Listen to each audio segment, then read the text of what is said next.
Fala galera, Flávio Moura aqui, tudo bem com vocês? Bom, se você, assim como eu, gosta de pesquisar muito bem pesquisado antes de fazer qualquer compra, principalmente quando se trata da sua câmera, esse vídeo é pra você. Então já que você vai sair daqui super informado, mano, já curte, já compartilha, se inscreve no canal, porque eu tô sempre colocando coisa nova aqui pra você ser um filmmaker melhor. Então antes de qualquer coisa, eu não tô aqui pra te dizer que você tem que comprar a câmera A, B ou C, não, nada disso. Eu tô aqui pra te informar quais as perguntas que você tem que fazer na hora de avaliar qual a melhor câmera pro teu trabalho, porque depende, varia muito do que você quer fazer com a sua câmera. Tem gente que quer só viajar, fazer vlog, quer usar de forma profissional, quer gravar de dia, de noite, enfim. Existem N formas de você usar uma câmera e aqui eu vou te apresentar quais as melhores perguntas que você tem que se fazer na hora de comprar aquela câmera que você tanto namora. Você não necessariamente precisa de todas as funcionalidades que eu vou falar aqui, tá bom? Novamente, depende do que você vai fazer. Outra coisa, no momento que eu tô gravando esse vídeo, o dólar tá a R$ 5,65, então assim, tá muito caro, a gente tá no meio de uma pandemia, isso dificulta o mercado, então é mais um motivo para você realmente pesar o que realmente importa para você, para os seus projetos, para o seu trabalho, antes de bater o martelo na câmera que você quer. Então vamos lá, primeiríssima coisa que você tem que se perguntar, sensor, qual é o sensor da câmera? Qual o tamanho? Existe uma grande discussão ainda sobre o tamanho do sensor, por exemplo, essa aqui que eu tô gravando é uma câmera com um sensor cropado, tá? É uma Panasonic G7, ela tem o crop ali, é o 4/3 que a gente chama, né, uma mirrorless 4/3, e eu tô gravando em 4K, ou seja, ela tá pegando aquele sensor que já é pequenininho e diminuindo mais ainda, e tá fazendo um crop dentro do sensor cropado para fazer esse vídeo em 4K para vocês. Ah, Flávio, mas isso é bom, isso é ruim? Cara, existe muita discussão a respeito disso. É claro que os sensores full frame sempre vão ser melhores, né? Mas a gente tá falando de custo-benefício. Novamente, como eu disse para vocês, o dólar explodiu, tá em R$ 5,65, então assim, é muita coisa para você investir agora de cara, se você estiver entrando nesse mercado, é claro, num sensor full frame, né? Cara, é muito caro. A não ser que você compre uma câmera muito antiga, você vai pegar uma 5D, você vai pagar 5, 6 mil reais numa câmera dessa, e sim, vale muito a pena. Só que você vai ter que levar em consideração que você ainda vai investir em lentes e outros acessórios, e tudo isso custa dinheiro. Então é sempre importante você pesar isso daí para ver se realmente vale a pena. Ainda dentro do assunto sensor, a gente tem aquela discussão do depth of field, né? O que é o depth of field? É a profundidade de campo, é você ver o nítido aqui e aquele bokeh lá atrás, né? Aquele desfoque bonitão lá atrás.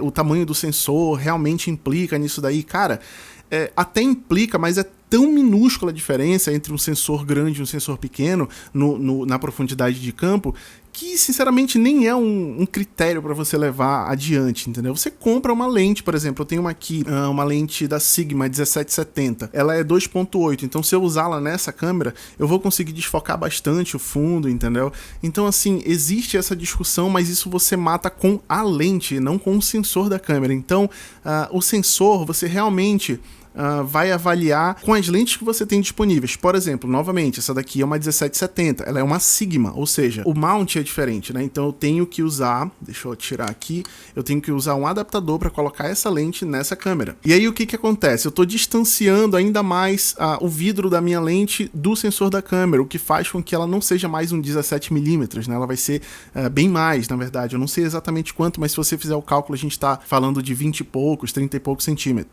30 e poucos milímetros. E como o sensor não é um sensor full frame, e essa lente é feita para full frames, a gente está falando ainda de uma milimetragem ainda maior. E isso sim é uma discussão que você tem que ter. Então, por exemplo, se eu quero ter uma grande angular num sensor pequenininho, eu vou ter que procurar uma lente daquela câmera, daquele fabricante, ou realmente pegar uma lente dessas que foi feita para Canon, ou foi feita pela Sigma, ou então outra fabricante que é full frame, ainda mais grande angular, para ela surtir efeito aí, ou então até mesmo pesquisar adaptadores. E isso é um outro ponto que a gente precisa falar um pouco aqui nesse vídeo para que você entenda. Bom, quer dizer que se eu comprar uma mirrorless, uma 4/3, eu vou me dar mal porque não vai ter lente para eu ter grande angular. Não, nada disso. Você vai ter grande angular sim, é um outro set de lentes, ou você vai adaptar as lentes de outros fabricantes para sua câmera. É importante lembrar também que uma câmera com sensor full frame para captar 4K é muito caro. Então a gente está falando de uma câmera que vai custar 10, 12, 15, 20, 30 mil reais, dependendo, obviamente, da câmera da fabricante, mais um sensor full frame que vai captar em 4K com uma altíssima resolução, vai sair muito mais caro. Então, muita gente tem optado, principalmente na nossa realidade aqui no Brasil, em comprar câmeras que têm o sensor cropado, mas que fazem 4K. Essa câmera aqui, por exemplo, ela faz a 100 megas por segundo de escrita no cartão, então assim, vale muito a pena, né? Um custo-benefício muito bom. Mas se você tem como investir numa full frame, cara, pode abraçar essa ideia porque vale muito a pena. Mas não esqueça que você vai ter que investir ainda num monte de outras coisas que são os acessórios da sua câmera, principalmente lentes, luzes e tudo mais. Processador de imagem, cara, é um item extremamente importante que muita gente não tá nem aí, nem sabe para que serve, nem sabe que existe, mas é um item muito importante. Por quê? Porque ele vai processar a tua imagem, ele vai pegar todas aquelas informações captadas pelo sensor, vai processar e vai transformar aquilo em informação para você tanto ver no seu monitor da sua câmera, como também na hora da edição. Então, se o processador não é bom, as cores não vão vir legais, a definição não vai vir legal, ele vai te entregar ruído que a câmera pode até ter capacidade de retirar, mas o processador não faz um trabalho bom. Então é muito importante você pesquisar. Isso requer pesquisa mesmo, tá, galera? Você tem que ver. Ah, Flávio, mas e aí? Eu vou pesquisar o quê? Vou pesquisar só o modelo? Não. Faz muito tempo que esse processador foi lançado. Bom, já é uma questão mais duvidosa. Não, mas são, por exemplo, os processadores da Canon. Cara, são muito robustos.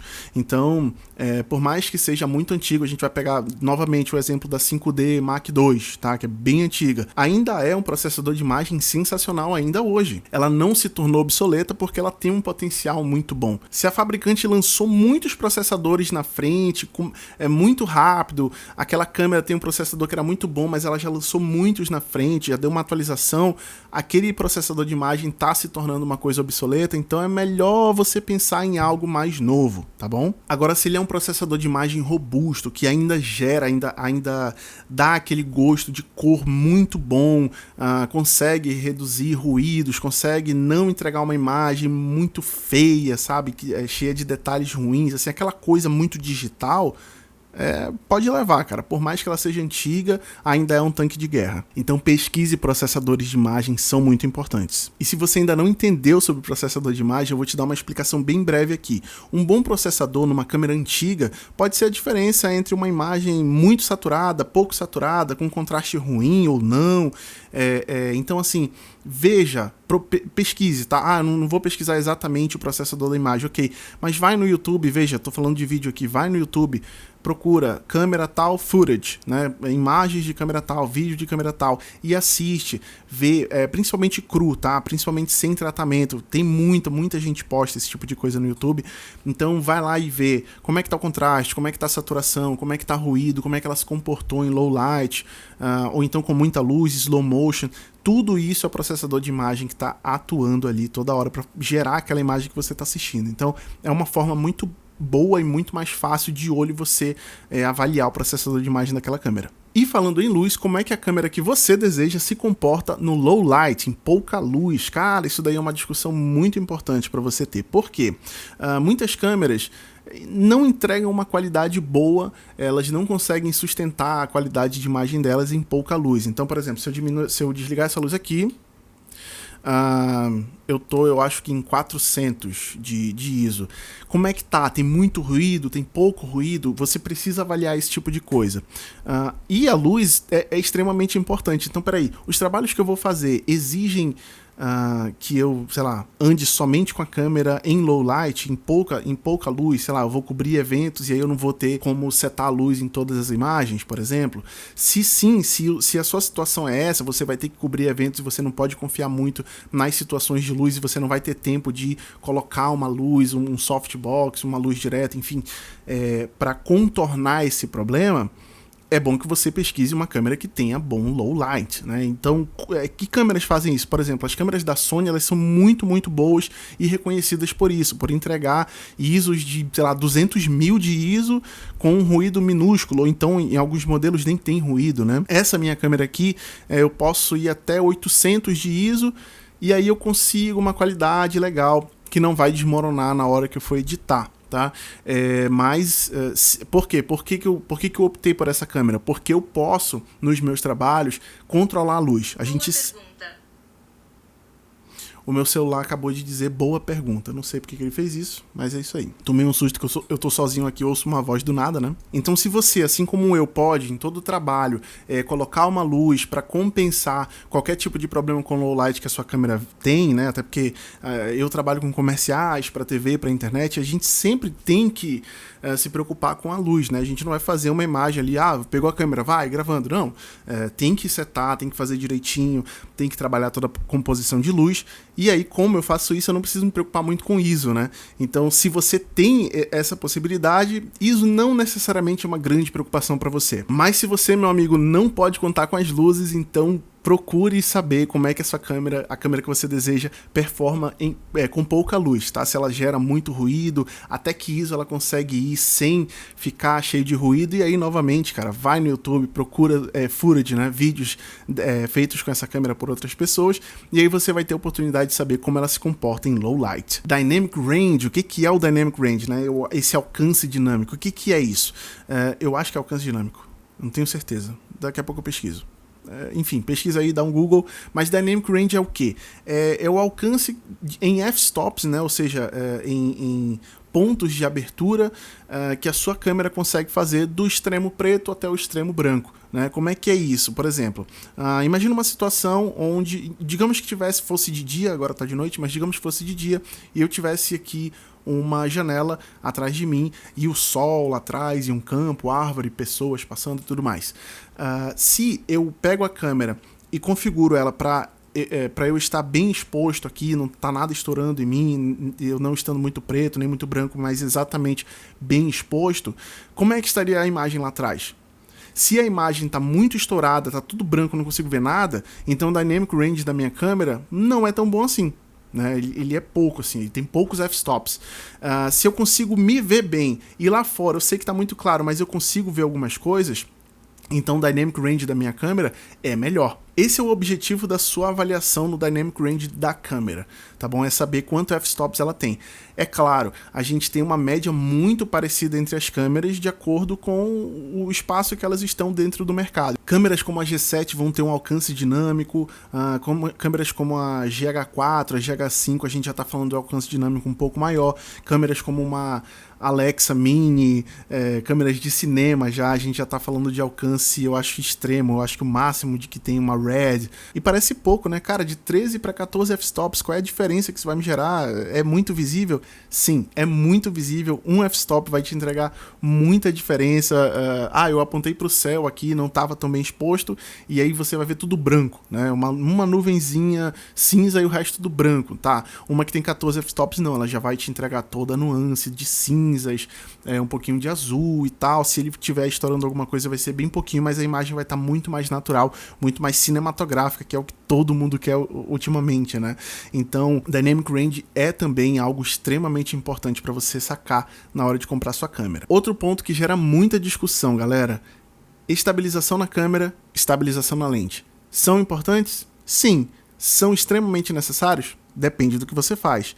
Eu trabalho com produção de vídeos para TV, internet, para empresas e tudo mais, e eu sinceramente não sinto muita falta da estabilização na câmera e na lente. Por quê? Porque todo movimento que a gente faz é friamente calculado, né? Então, assim, ou tá em cima de um tripé, e aí eu tô mexendo a cabeça, ou ela tá parada, ou ela tá em cima de um gimbal, ou de um estabilizador mecânico, ou em cima de um slider, e quando tá na mão é proposital, a gente quer aquele jittering, né? Aquele movimento de mão. Para quem tá começando e não quer, não tem como investir em muita coisa, em muito equipamento para ter essa estabilização, é importante. Se você precisa, você vai sim querer a estabilização na câmera, no corpo da câmera e também na lente. É óbvio que você vai querer isso. E isso também, obviamente, vai fazer com que a câmera custe mais caro. Então, novamente, você tem que pesar. Eu quero isso, eu preciso disso para o trabalho que eu vou desempenhar. No meu caso, não, porque eu tenho como resolver isso com outros acessórios que eu já tenho, né, que eu já possuo. E aí eu não preciso desse encargo a mais na câmera que eu vou comprar. Mas se você precisa disso, se você depende disso, então é bom que a sua câmera tenha. Lembrando que estabilizador mecânico ainda é muito utilizado pelos profissionais. Eu não gosto muito de gimbal, porque você tá andando, aí beleza, tá estabilizado aqui horizontalmente, né, tá tudo lindo, mas eu consigo sentir a pessoa andando porque a imagem fica assim, ó. Eu acho isso horrível, cara, eu acho isso ridículo. Então, assim, não sou profissional, eu prefiro um estabilizador mecânico, e eles são baratos, cara, a gente tá falando de 400, 500 reais, ou então se você usa câmeras mais pesadas, que eu acredito que não seja o caso aqui, você vai estar falando de 800, 1000, 1500, né? E um estabilizador bom, gimbal, né? Ele já vai estar custando ali 3, 4, 5 mil reais, dependendo do kit que você quer comprar. Então meio que compensa você ter um estabilizador mecânico em mãos e não colocar esse preço na câmera que você quer comprar. Mas, novamente, essa é a minha experiência, né? Tem que ver o que você precisa para o seu projeto. Facilidade de operação. Novamente, eu vou usar para vlog, então eu quero uma câmera fácil de mexer, uma câmera que eu não preciso ficar configurando muita coisa para mexer, então você precisa de uma câmera mais simples. Eu quero usar para trabalhos profissionais, então você quer uma câmera o máximo manual possível, que tenha 1 milhão de botões, que você consiga setar cada coisa e tomar uma decisão para cada coisa. Você não quer nada automático, porque você não quer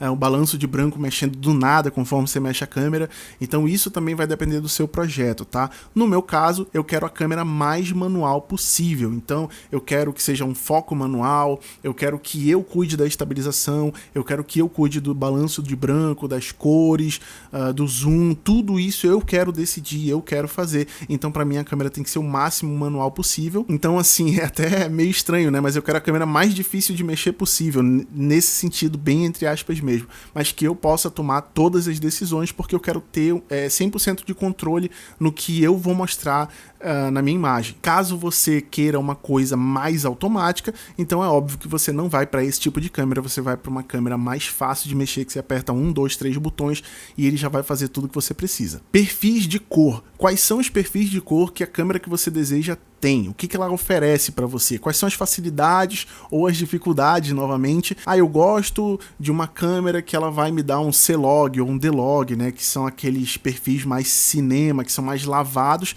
que vão te dar uma gama de cor e de contraste, porque você pode mexer muito bem, muito mais, né? Gerar imagens muito mais ricas e diferentes lá na frente na sua pós-produção. Se você quer ter essa preocupação, eu quero gravar aqui, depois poder mexer na cor do céu, na cor da árvore, na cor da pele, na cor da roupa, com bastante informação, então você vai querer uma câmera que vai gravar ali em D-Log, em C-Log, ou gravar em RAW, né, que é o sonho de muita gente que quer ter uma imagem mais cinematográfica. Se não, caso contrário, não quero, não preciso disso, novamente, né, depende do que você vai fazer da sua vida com a sua câmera, mas eu não quero ter esse tipo de preocupação, então eu quero uma imagem bem equilibrada, bem saturadinha, e é óbvio que as câmeras que te oferecem esse RAW, né, esse D-Log, esse C-Log, elas vão ser um pouco mais caras, e as câmeras que não oferecem, que vão te dar realmente aquela imagem saturadinha, bonitinha já, pronta para postar, vão ser mais baratas. Codecs de vídeo. Como é que eu vou avaliar isso daí? Tá, tem câmera que vai te entregar imagens em MP4, tem câmeras que vão te entregar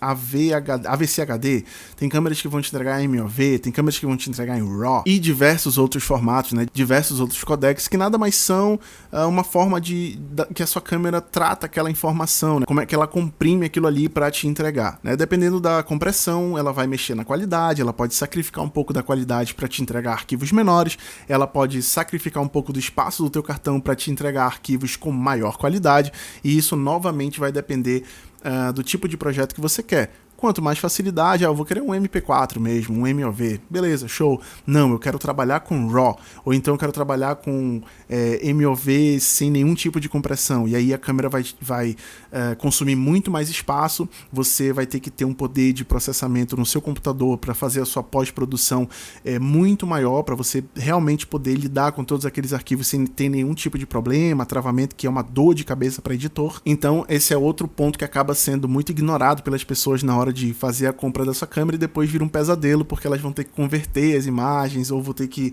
comprar uma placa de vídeo processador melhor para o seu computador para poder lidar com aquelas imagens, né? Então, leve em consideração, se você quer algo mais leve e que não sacrifique tanto assim a qualidade dos seus vídeos, vá para o MP4, caso contrário, não, eu quero uma coisa realmente robusta, que vai me entregar muito, sei lá, 1 segundo de vídeo vai ter 1 tera, não, tô brincando, mas assim, vai ser bem mais pesado, bem mais descomprimido, opte pelo MOV, beleza? E dá uma pesquisa breve nisso daí, porque vale muito a pena e vai te salvar nas suas edições futuras. Taxa de quadros, mais conhecido como FPS, né, Frames per Second.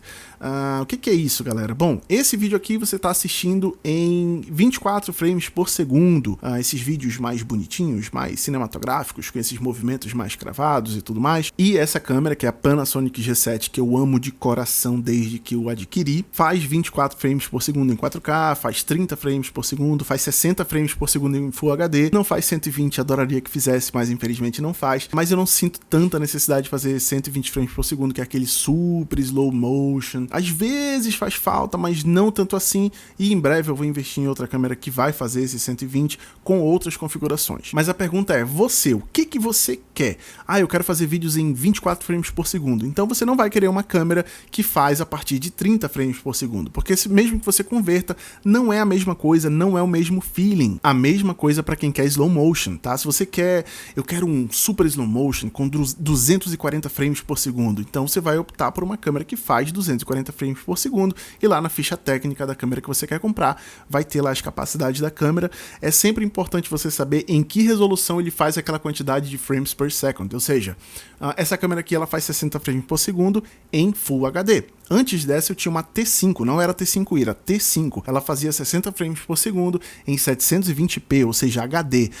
Não era aquelas Coca-Colas todas, porque hoje em dia todo mundo tem um monitor Full HD pelo menos, né? Tem gente que já tem 4K, então imagina você ver no monitor Full HD ou um monitor 4K uma imagem em 60 frames por segundo em HD. Não fica tão legal, fica meio quadriculado, e como eu trabalho com isso, não seria muito agradável para os olhos do cliente e para os olhos dos clientes do cliente, né? Então, novamente, algo extremamente importante para você se preocupar: quantos frames por segundo a sua câmera faz e quantos frames por segundo você precisa para ser feliz. Qualidade do vídeo é muito importante, galera. Muita gente fala, mas a minha câmera faz 4K, essa câmera faz 4K, 4K, uou, 4K, que incrível, 4K. Eu vou voltar para 5D Mark II.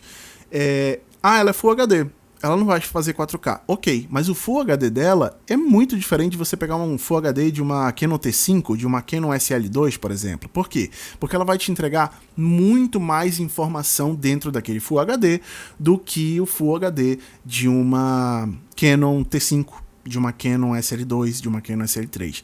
Ele vai te entregar um Full HD, uma resolução... Beleza, a resolução é pequena, mas tem muito mais informação ali dentro para você explorar. Então, como é que a gente mensura isso daí? A gente mensura em megas por segundo de escrita no cartão. Se você for na ficha técnica da sua câmera, tem. Ou então pesquisa no YouTube, que muita gente fala a respeito disso também. Essa câmera aqui, ela faz 4K? Beleza, ela faz 4K, é um sensor cropado, mas ela faz em 100 megabits por segundo. Isso é bom, entendeu? Não é uma... eu faço 4K, mas ela faz em 28 megas por segundo. Pô, então é uma porcaria. Então é importante você saber não só a resolução que ela grava, mas quanto de qualidade de imagem ela tá colocando ali dentro daquela resolução, tá? Isso é muito importante. Pensa assim como se você tivesse um potinho, tá? Cara, tá aqui, eu tenho esse copo, beleza. Eu tenho esse copo aqui e dentro dele tem xixi, tem urina. Então não vale a pena ter um copo bonitão com urina. Não, prefiro esse copo aqui, esse aqui, que tem bem pouquinho coisa, mas tem milkshake. Tá entendendo? Então assim, não exatamente é só a resolução que você vai ter que prestar atenção, mas sim quanta informação a tua câmera tá gravando, tá colocando dentro daquela resolução. Cara, espero que tenha ficado claro, porque é impossível explicar melhor que isso. E o visor eletrônico da câmera, como é que ele é? Por exemplo, essa câmera aqui, ela tem um flip, e aí eu tô me vendo aqui do ladinho enquanto eu falo com vocês. Eu vou... Deixa eu gravar... Tá aqui, ó. Enquanto eu falo com vocês, eu tô me vendo aqui no flip da câmera, beleza? Por que isso é importante? Pô, se eu quiser fazer vlog com a câmera, eu não preciso de um monitorzinho e tal, ou então ficar adivinhando com a minha bola de cristal onde é que tá, se tá enquadrado, se tá focado. Não, eu olho aqui pro lado e sei exatamente como é que tá. Ela é touch, então eu não preciso adivinhar onde é que tá os botõezinhos aí atrás da câmera, porque eu vou no touch e consigo configurar a câmera também. Isso aí é uma mão na roda, porque não importa muito com o que você tá trabalhando. Se você vai fazer vlog, se você vai trabalhar profissionalmente, se você vai fazer vídeo para empresas, para TV, para internet, cara, você ter um monitorzinho que vai virar, que vai ser flip, é maravilhoso. Imagine que você vai ter que fazer uma produção e aí a sua câmera é uma daquelas Sony que ela só faz isso aqui. Como é que você vai fazer? A não ser que você esteja atrás da câmera, tenha um espelhinho para ficar olhando, ou tenha um monitor, que aí a gente está falando de R$1.000, R$2.000 a mais para você ter um monitor de qualidade para ficar se vendo. Como é que você vai fazer se a câmera tiver que ficar encostada na parede? Dá para contornar a situação de não ter um monitorzinho flip? Dá.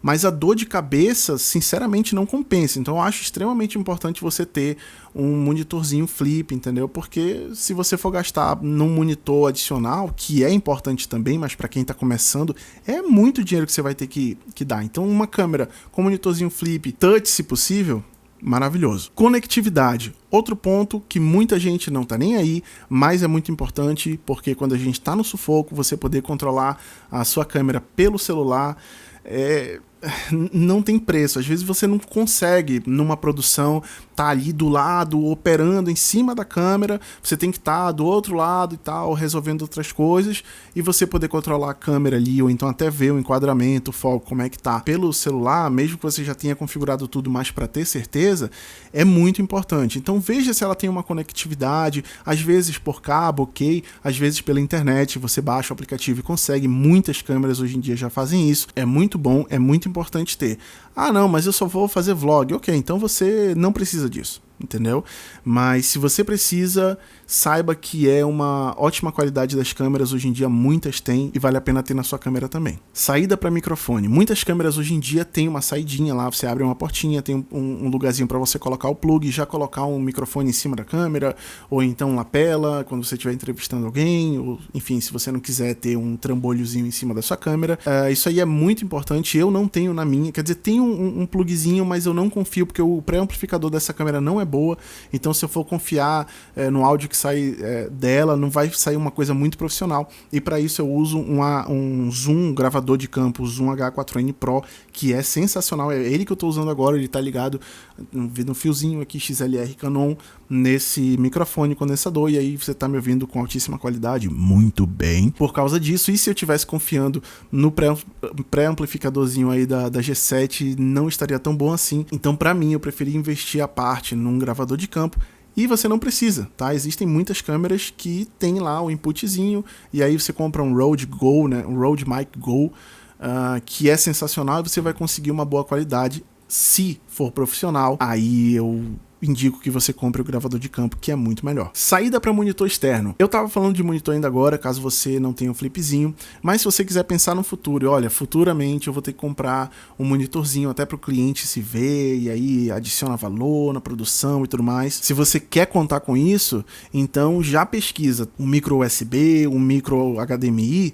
Se tiver, beleza, você tá no caminho certo. Caso contrário, aí você já não vai poder confiar que futuramente você vai conseguir colocar ali uma tela, porque não tem saída, a sua câmera não vai ser compatível com isso, tá? Então, novamente, depende do que você vai fazer, mas se você quer futuramente ter um monitorzinho ali, para até se ver com uma resolução maior, né? Porque esses monitores que vêm na câmera embutido não são de altíssima qualidade, então é importante você ter essa saída limpa, ou USB ou HDMI. Energia, outra coisa que foi muito discutido em 2, 3 anos atrás, mas agora já começou a morrer, porque parece que as câmeras estão conseguindo se manter com uma boa eficiência energética, tá?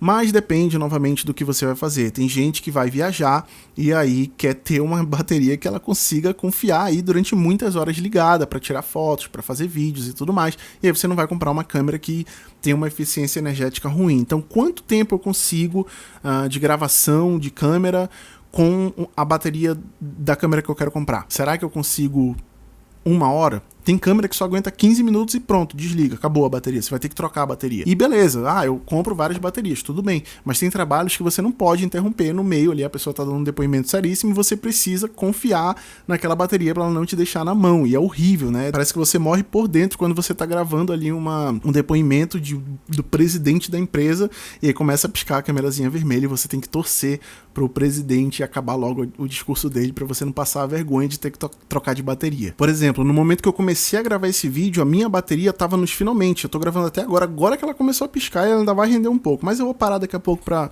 trocar de bateria, sem problema nenhum. Então, assim, a eficiência energética é extremamente importante, você saber quando você pode confiar, até quando você pode confiar na bateria da sua câmera para ela ficar ligada e não te deixar na mão no momento mais importante, porque acredite, a bateria acaba no momento que você mais precisa dela. Temperatura. Tem câmeras que não aguentam a temperatura. Você vai gravar durante o dia, um sol de meio-dia, 3 horas da tarde, mano, a câmera esquenta, vai aparecer a mensagenzinha e por segurança a câmera vai desligar e você vai ficar na mão olhando para o seu cliente com aquela cara de bumbum. Então, se você não quer passar por isso, pesquise. A câmera esquenta, muita gente, cara, o que mais tem é teste. A câmera lançou, a pessoa vai e grava um vídeo para ver se a câmera esquenta ou não, tá? Essa câmera aqui, inclusive, é muito boa, pode botar debaixo do sol, nunca aconteceu comigo dela esquentar e desligar. Então, leve isso muito a sério, em consideração.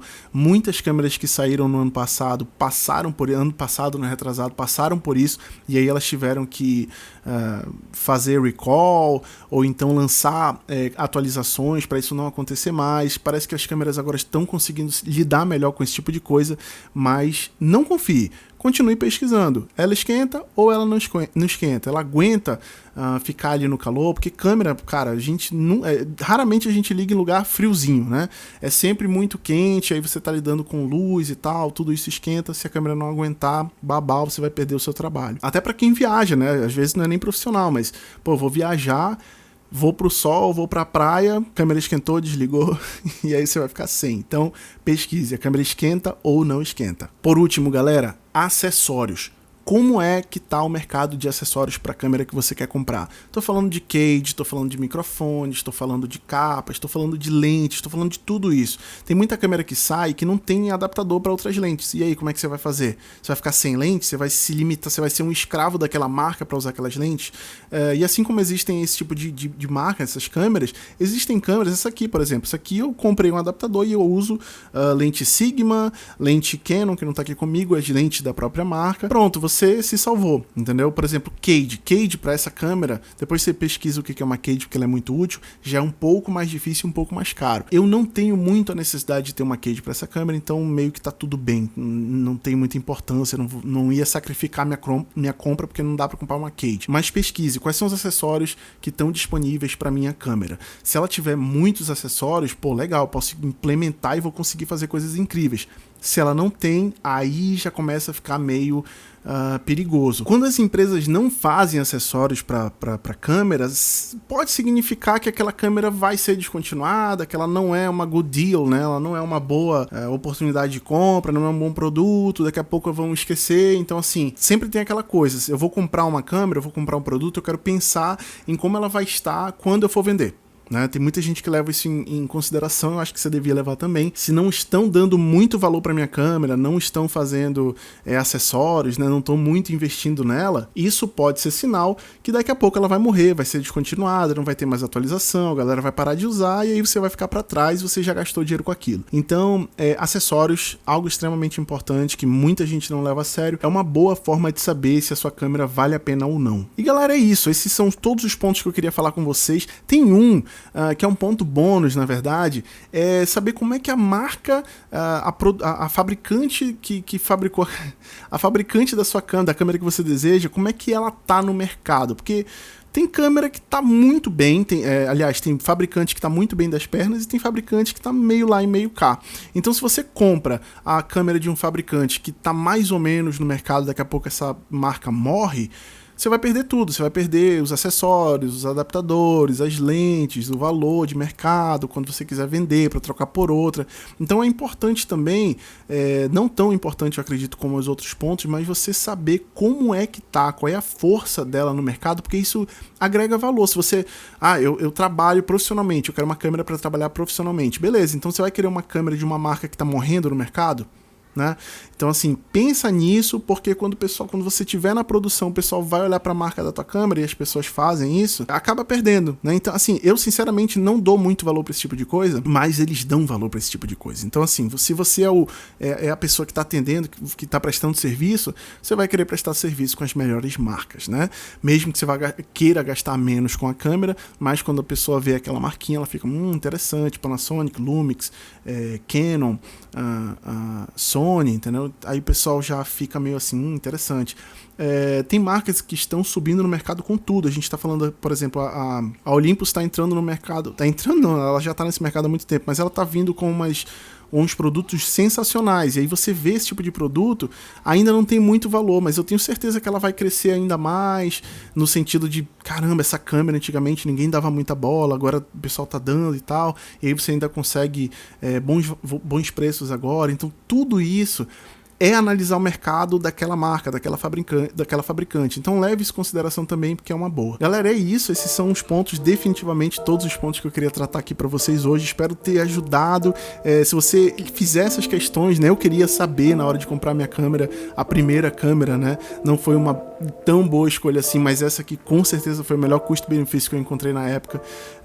E aí eu consegui agregar tudo aquilo que eu queria nessa câmera, então tô muito feliz com isso. Eu queria saber de você, tem alguma outra coisa que eu não citei, que você gostaria de levar em consideração na hora de comprar? Comenta aí embaixo, que isso é muito legal pra gente fazer crescer ainda mais nessa comunidade e ser filmmakers melhores, beleza? É isso aí, galera. Valeu, falou, até mais. Tchau, tchau.